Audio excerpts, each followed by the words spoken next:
Carter, the Power Bryant. Good evening, good sir. Hey, I saw Garrett Nussmeier tweet out a photo. It's my new wallpaper with his offensive line surrounding him. I'm enjoying life, Blake. I know I got quite a few messages from my show last night, and I'm here to talk about the same things you've been talking about during your show, man. Highly spirited. I think that this is going to be a very good conversation. So let's do this. First off, thank you for being accommodating and not making me do a show during the national championship game. We'll find out a lot of things tomorrow about coaching searches and who's the national champion. However, let's get the negative stuff out of the way first because we got a lot of positive stuff we need to address too. Jabari Antoine, your thoughts? Decommitting.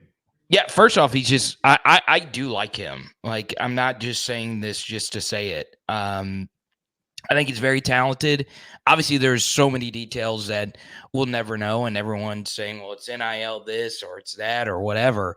Blake, this is a top 100 defensive back in the state of Louisiana.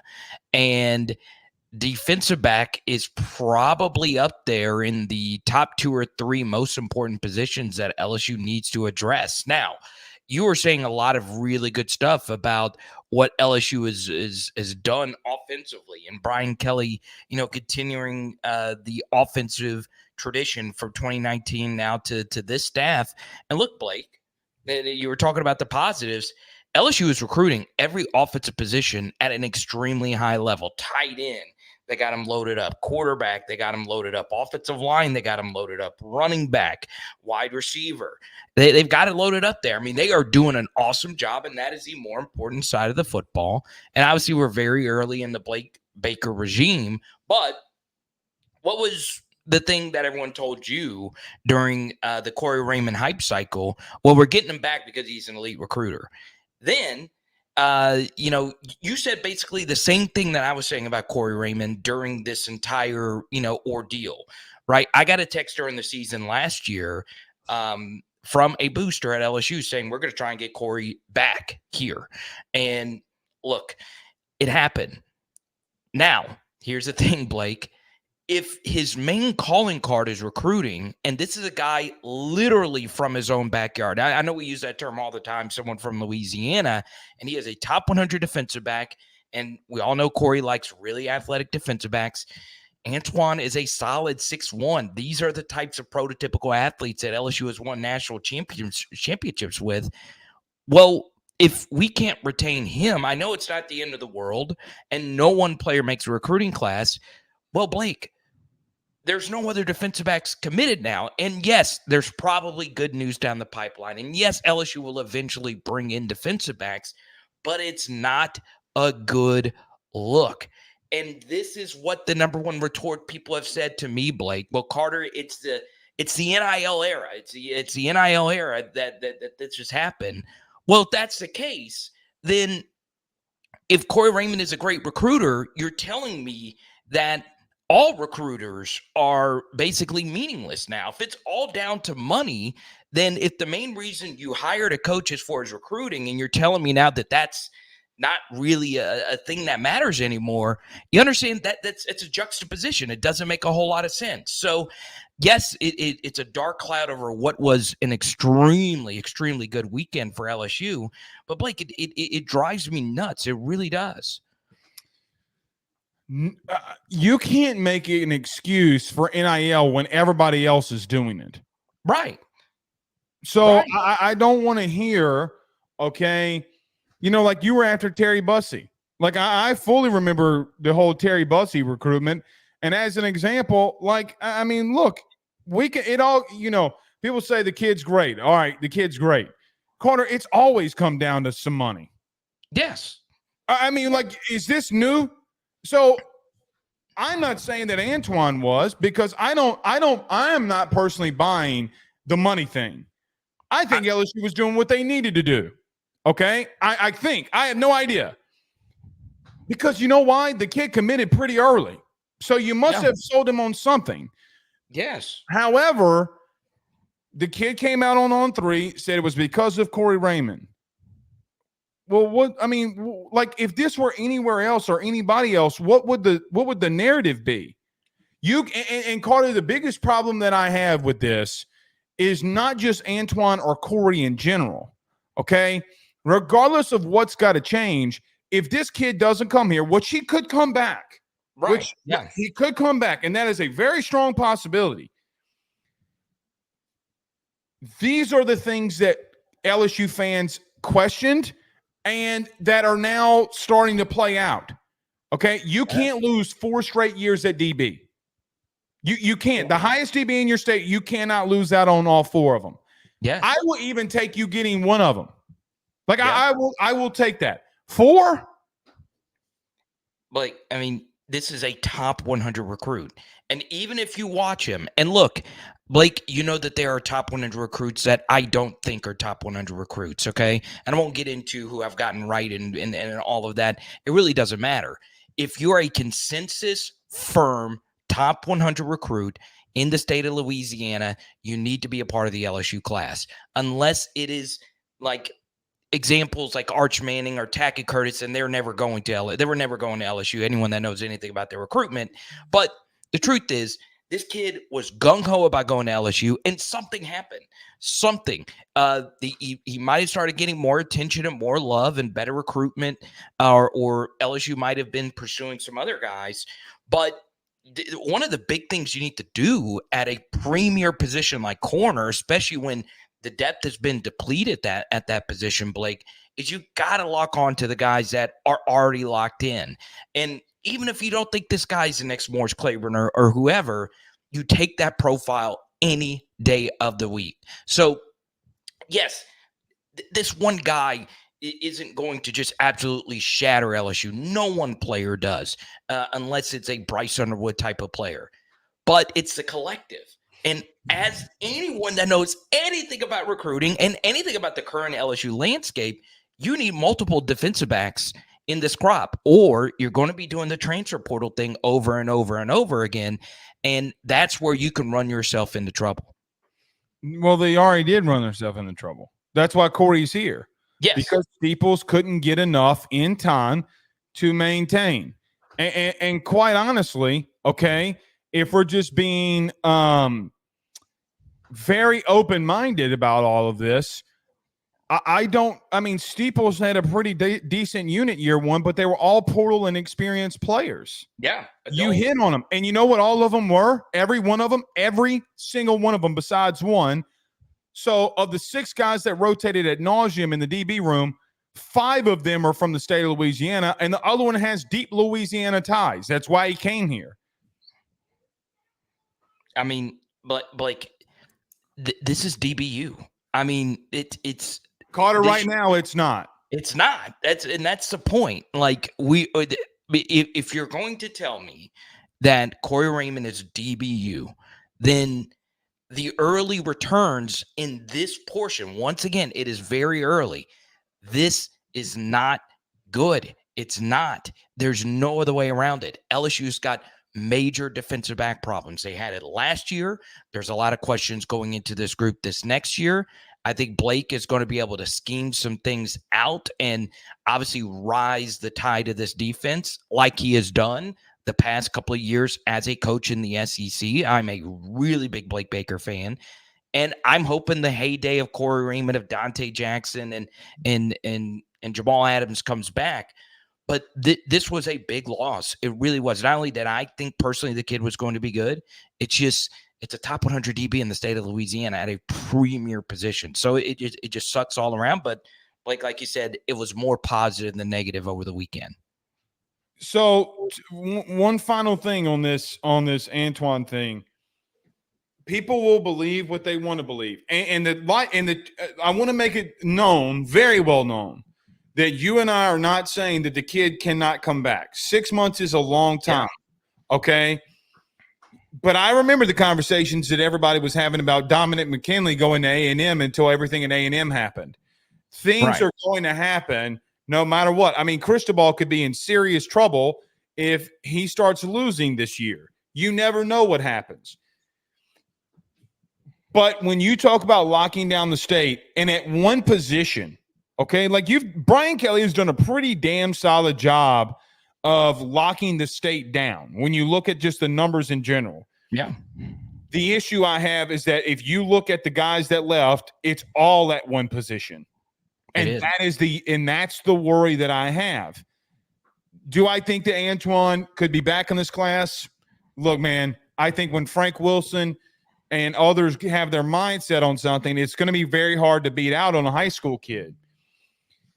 I just worry, Carter, that on the defensive side of things for the 25 class, the defensive side of the football is just not good enough and where it needs to be. And that's just the bottom line, the way that I see it. And then last part on this, you went into the defensive side of things, into the portal for defensive tackle, and everybody missed what was happening at DB. Okay, like everybody, because DT was such a big issue, nobody focused at corner.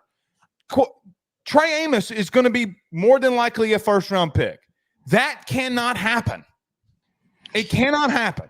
So, and look, I know you weren't able to take comments because you went straight into it. I look, Titus. I'm not reading the comments at the current moment. Well, I'll tell you this. I'll bring up Titus's comment. This is not disdain for anyone. I want everyone to succeed. And then, like I said, I think Blake is going to coach this unit up because our scheme is just going to be better this next year. But what I would also say, though, is it's just not a good start. I mean, I don't think anyone. And if he brings them back in, we'll have the conversation. Look, there was a mistake that happened, and he brought him back. Yeah, I hope I am totally wrong about my skepticism of LSU going in this direction. And as well. That's what we talked about in the open. Carter, my open was, I mean, legitimately, guys, we want to be wrong, okay? Because it means that they get better. But what evidence today have you shown me that it has? Yeah, and Blake, I will say one thing that does excite me is LSU did do a good job recruiting defense in this last class. You're just going to you're really going to need a lot of those guys to pan out, and some of them I think will, and that will obviously help if the 2025 class is a more offensive heavy side of the football. Obviously, we both think PJ Woodland's good. We're both in agreement that Deshaun McBride should be good. If one of those two players turns out to become a star, this obviously helps out with a lot of this. But man, you just can't lose these kinds of guys like LSU's been losing over the past couple of years in recruiting, and it stinks. It really, really, really does stink. And honestly, Blake, if you'd have told me a decade ago, hey, LSU would become the offensive line school, and then defensive back would be like pulling teeth, then I would be telling you're an idiot. But that's how things are right now for LSU, and hopefully so things turn around to the defensive side of the football. I want to say this. I mean this. I literally hate when people come in here and say I have disdain for Corey or something like that. Have I talked about the man's personal life? Have I talked about how I believe that it ended? I mean, we've gone into some detail, but Carter, you would think that we're out here absolutely bashing this man, right? Like absolutely abusing this man. There's skepticisms. You would have it for any other coach. If he comes back, that's fantastic. But saying disdain for for Corey Raymond, no, you're defending a guy because you want your take to be right. You wanted him back. You wanted it to be right. So when I come back here and say, hey, man, here are still my worries. That's the issue that I have. And one more thing, Blake. This is a fact. This is a fact. All right. And you can add context to this fact that it's not on the DB coach for the overall defense to be good. But it is an undeniable fact that the last four secondaries that Corey Raymond has coached have not been good. It is that you cannot deny that. Now, you can add context saying, well, the play caller wasn't great. Armstrong at Florida wasn't ready. Todd Grantham wasn't ready. It was the end of the Orgeron era. That's fine if you add that context in, but the last four secondaries that Corey Raymond has coached has not been good. That's not our statistic. Yeah, that's not what we've said. It's just facts. If you Yes. want to take them, then take them. If you don't, you don't. And trust me, I wish that wasn't true. I wish nobody wishes that was true outside of the Florida years, of course. But yeah, I'm rooting for Corey heavily. But man, it's tough. It's tough. But on the other end of it, Bleak, I Jesse am. Harrold is a kid that I want to talk to you about. Carter, I think this kid that committed out of Tampa, Florida, 6'5", 210-ish. I think he's the most fundamentally sound kid that I've seen coming out of high school. I thought Deshaun Womack had a lot of ability, but was raw. Didn't do everything right, but was full speed and after you. When I look at Jesse Harrold, who LSU got committed this weekend, I don't know if I don't see a highly athletic, the ultimate BK player, highly fundamentally sound, and just an overall pretty damn good athlete. Yeah, pretty solid player. Once again, top 100 recruit. Those are the kind of guys that you want to go get. And once again, I don't just look at the recruiting rankings. I watched him, Bleak, and he plays with a motor. Has a little Sam Montgomery in him as far as like running, chasing guys down, and playing with the He's out there to hurt people.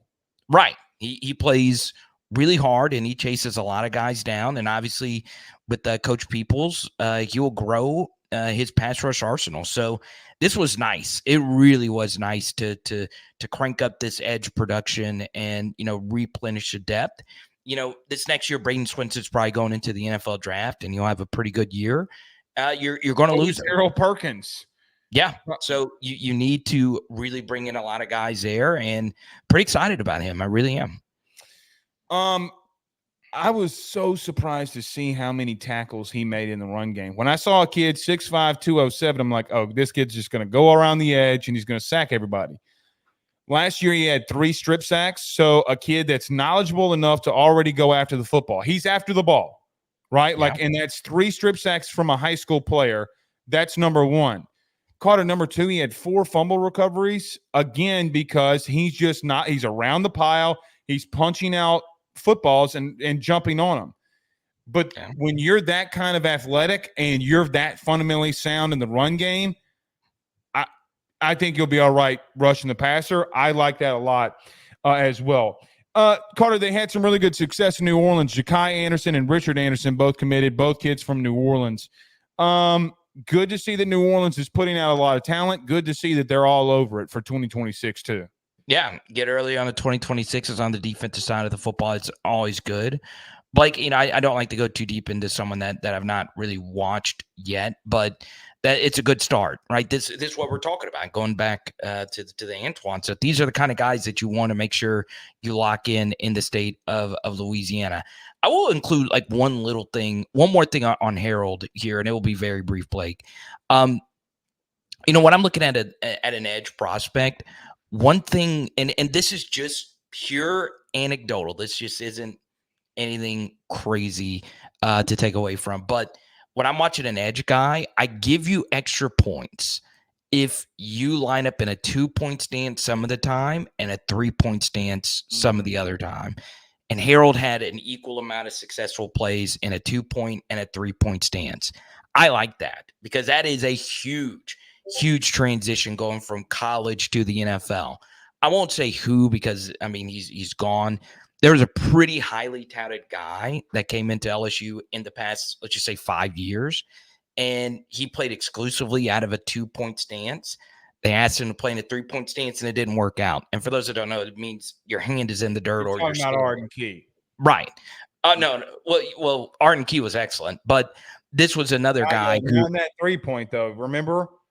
Dave ran his first year. Arden was like, he told Orgeron he wanted to stand up. Well, he was good at both. He could do both. Yeah, but this he's player doing it now. Right. So this player really struggled with it, and a lot of his high school tape was him in a 2-point. If you get actual game reps in a 2 and a 3, that means something. It shows me some signal. Well, it shows that you have faith in a kid. Right. And what Blake's going to do is you're going to be asked to do both if you're an edge guy in Blake's system and actually play a lot of hand in the dirt stuff. So that's one more thing on Harrold. But yeah, you're right. 2026 guys, I've not watched them, but good profiles, and then you want to keep those guys in state. We'll talk about the 2026 guys on a day that we don't have lots to talk about. Yeah. I want to get to Bryce Underwood and Harlem Berry's weekend. Carter, as much negativity as we've talked about on the defensive side of recruiting and what you have coming in, I don't know what to make of Harlem Berry. I have no idea. I think he might be the ultimate mismatch in the country once this kid gets here. Carter, did you see what they were doing with him? And then, by the way, you have the best quarterback in the country throwing in the ball, and I'm like, oh, shit. I'm not going to lie. I got goosebumps at this current moment even talking about it. Dude. Blake, he might be a receiver. I mean, he's very gifted. He glides out there, and it's really impressive, honestly. And, Bryce Underwood is the leader of this class, right? This is a guy who it's not easy getting in from Michigan to Louisiana all the time. And Blake, he's done it a lot. I mean, these are a lot of trips. And Colin Hurley did the same thing. I give him a lot of credit as well, coming from Florida. Quarterbacks are a very different beast. If they're taking visits other places this late in the game, that's a very, very big bad sign. Like Juju Lewis. When your kid's here, it's a big deal. Yeah, and look, I know. I mean, everyone that's an LSU fans and Underwood homer to some degree, but I spoke to this man's dad for a very long time at the spring game. They really love Baton Rouge. They really, really, really do. And look, he must have went to Pirates. What'd you say? He must have went to Pirates because there's only one way in Baton Rouge. That man's stomach got absolutely the people of Louisiana showed him a good time at Pirates, and that man was forever sold. So you're a Pirates is elite guy. Oh, is it? You think Pirates is? No, I'll be honest. I think that the one dish, the andouille uncrusted with hush puppies is the best meal in Baton Rouge. Ooh. That we're going next time then.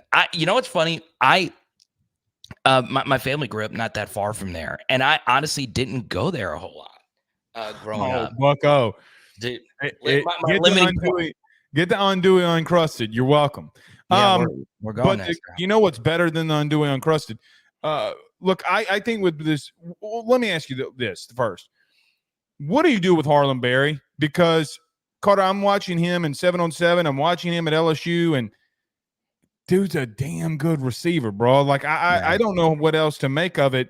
What do you – or do you Reggie Bush him? Like, do you Reggie Bush him? And be honest with you, I don't know if that kid's not that electric. I really don't. I think the kid's – God, to – put him there, that's a big comparison, but Jesus, this kid's good. Yeah, Reggie's the best college running back of the modern era. So I mean, that's why I'm trying to be careful. But but no, freaking good, dude. Yeah, they are similar. Their profiles are similar. It reminds you a lot of Shady McCoy, who helped LSU win a national title back in 2007. But Pitt, that was a great game in the backyard brawl. But yeah, I really, really do like Harlem Berry, and I'm growing on the idea of him playing wide receiver.